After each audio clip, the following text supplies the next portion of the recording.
Antologi Pembacaan Firman Tuhan yang Maha Kuasa.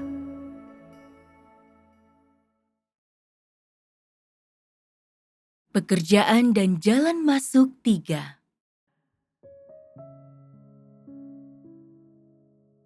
Tuhan telah mempercayakan banyak hal kepada manusia, dan dengan berbagai cara juga telah membahas tentang jalan masuk mereka.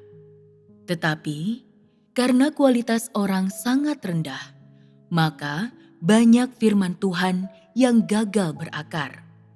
Ada bermacam-macam alasan menyangkut rendahnya kualitas tersebut.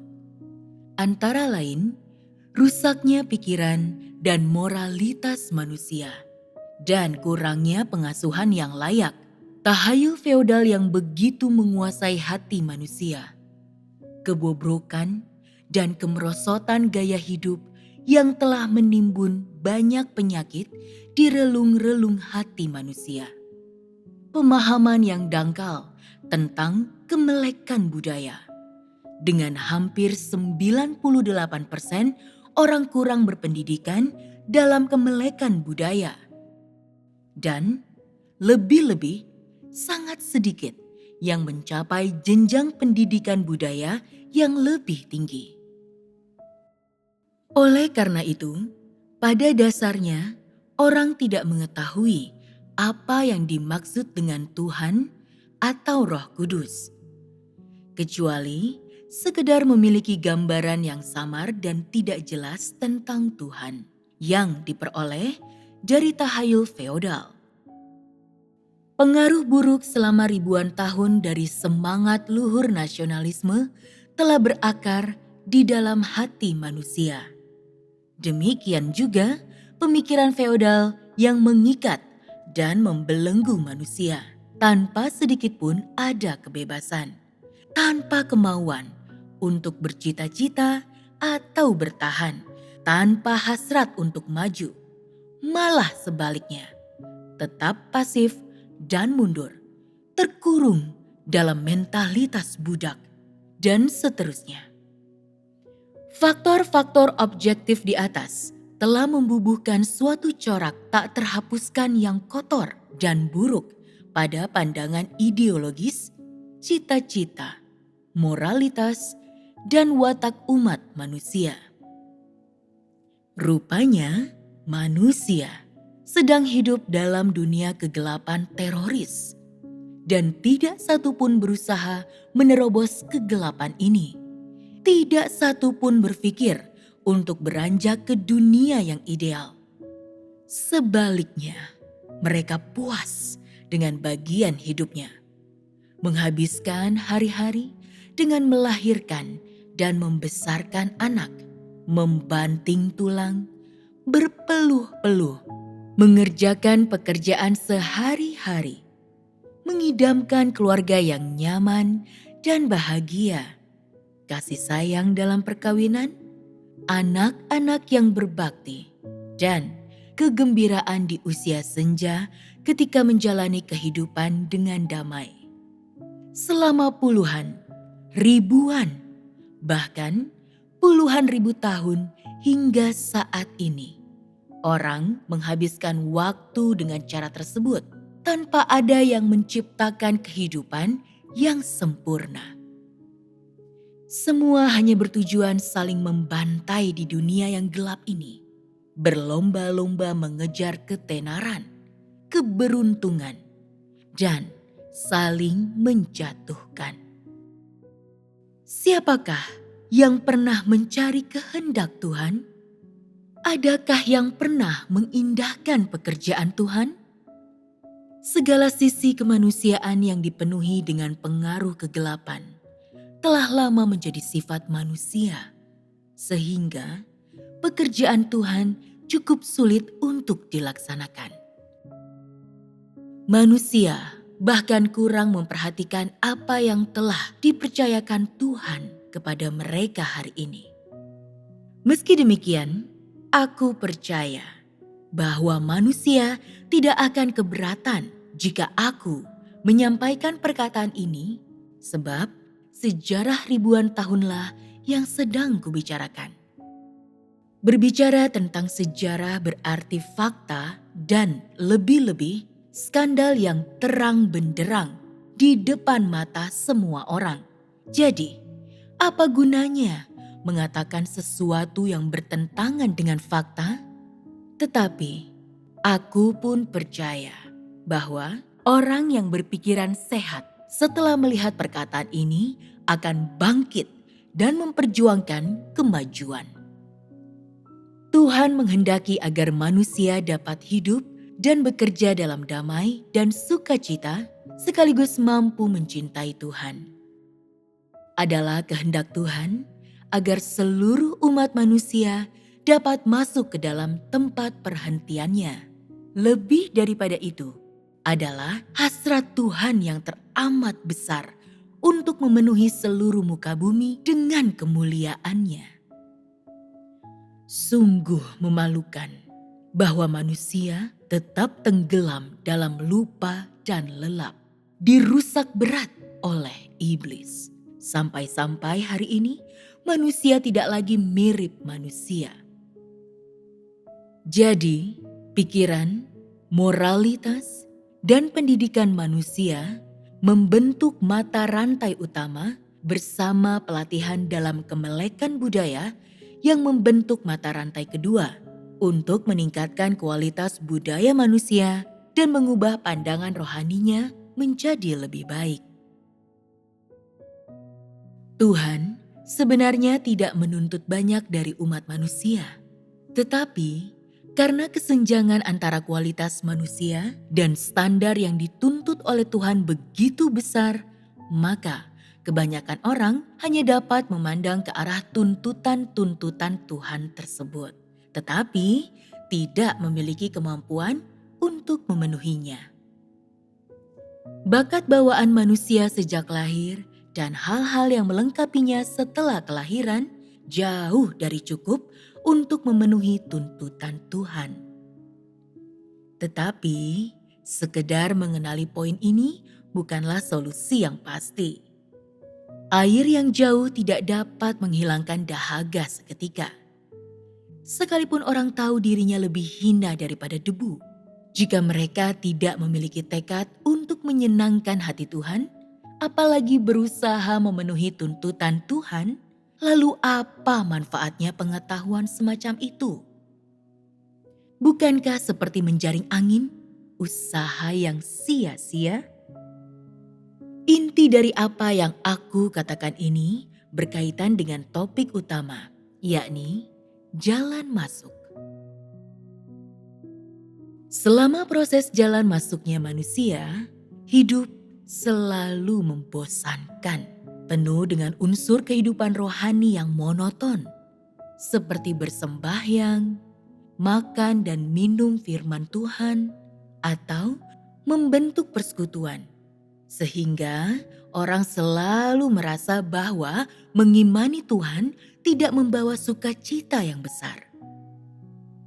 Kegiatan rohani semacam itu selalu dilakukan atas dasar watak asli umat manusia yang telah dirusak iblis. Memang, terkadang orang dapat menerima pencerahan Roh Kudus, namun pemikiran, watak, gaya hidup, dan kebiasaan aslinya masih mengakar sehingga natur mereka tidak berubah. Keikutsertaan orang dalam kegiatan tahayul merupakan kegiatan yang paling dibenci Tuhan. Tetapi banyak orang masih belum mampu melepaskannya. Sebab mereka menganggap kegiatan itu ditetapkan oleh Tuhan. Dan bahkan sampai hari ini, mereka masih belum sepenuhnya melepaskannya. Banyak hal, seperti persiapan yang dibuat orang muda untuk pesta pernikahan dan gaun pengantin, kado uang, jamuan makan, dan cara-cara serupa untuk merayakan acara meriah, basa-basi kuno yang diwariskan turun-temurun. Semua kegiatan tahayul mubazir yang dilakukan atas nama orang mati dan pemakamannya, semuanya sangat dibenci Tuhan. Bahkan hari ibadah, termasuk hari Sabat yang diperingati oleh dunia keagamaan pun menjijikkan baginya. Dan Tuhan lebih-lebih sangat membenci dan menolak hubungan sosial dan interaksi duniawi antar manusia. Bahkan hari raya yang populer seperti festival musim semi dan hari Natal pun bukan ditetapkan oleh Tuhan. Apalagi mainan dan dekorasi dalam hari-hari raya ini. Puisi Natal, kue tahun baru, petasan, lampion, hadiah Natal, pesta Natal, dan perjamuan kudus.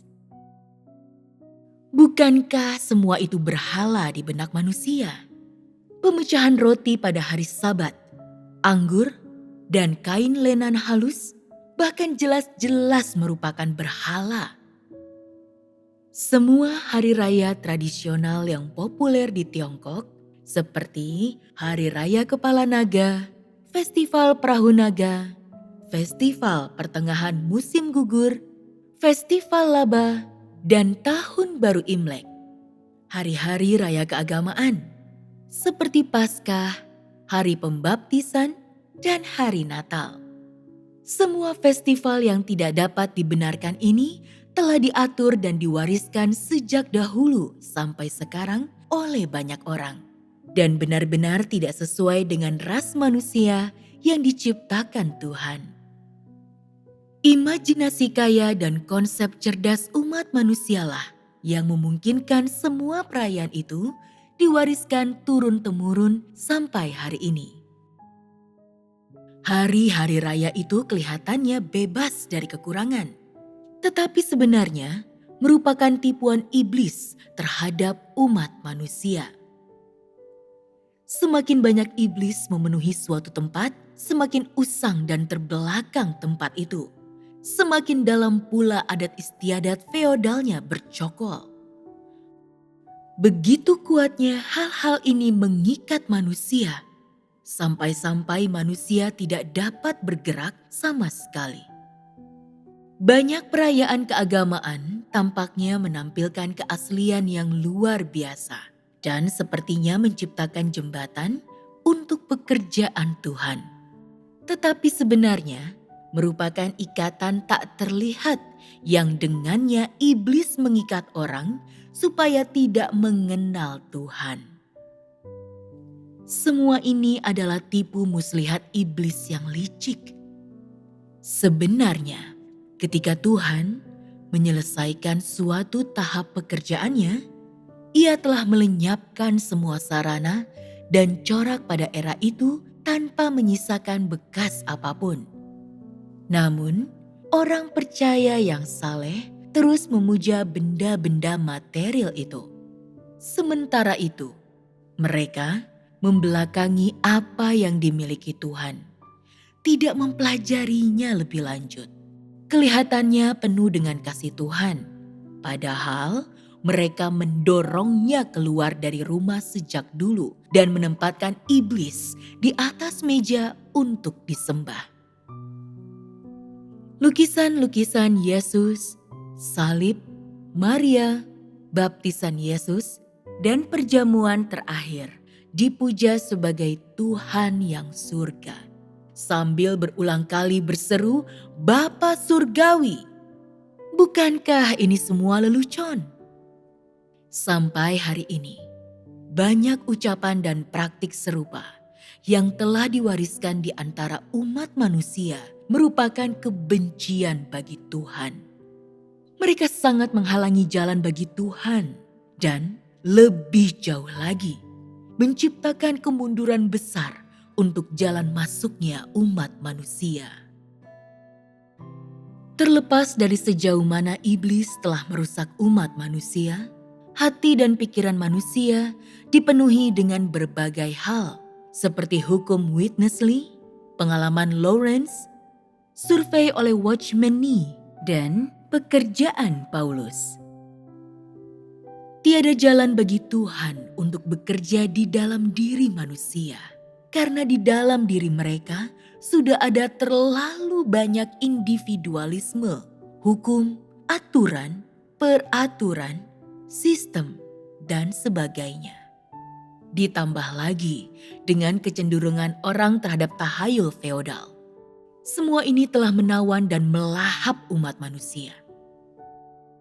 Pikiran manusia seakan sebuah film menarik yang menceritakan dongeng penuh warna. Dengan makhluk-makhluk fantastis menaiki awan, begitu imajinatif hingga membuat orang terpukau, bingung, bahkan kehabisan kata. Sejujurnya, pekerjaan yang dilakukan Tuhan zaman sekarang ditujukan untuk menangani dan menghilangkan atribut tahayul manusia dan mengubah sikap mental mereka sepenuhnya.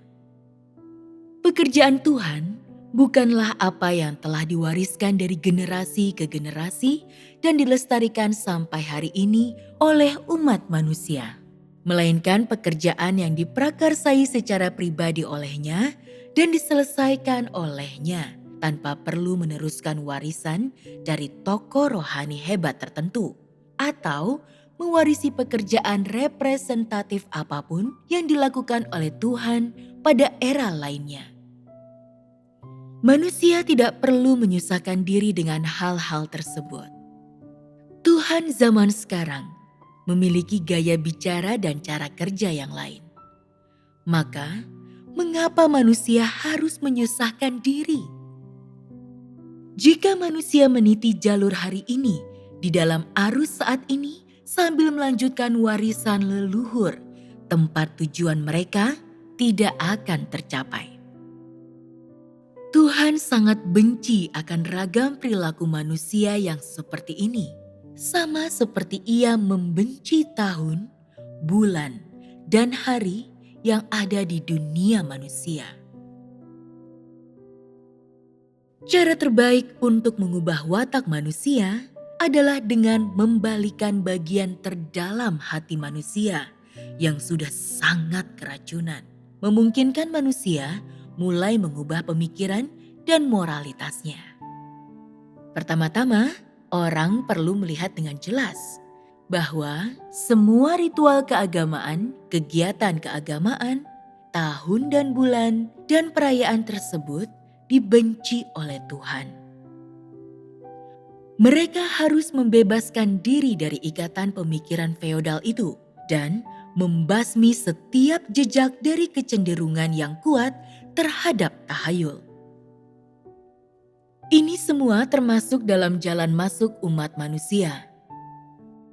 Engkau harus memahami mengapa Tuhan menuntun umat manusia keluar dari dunia sekuler dan mengapa Dia membawa umat manusia menjauh dari hukum dan peraturan.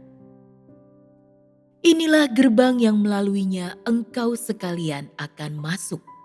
Dan meskipun tidak ada sangkut pautnya dengan pengalaman rohanimu, inilah rintangan terbesar yang menghalangi jalan masukmu, menghalangi pengenalanmu akan Tuhan.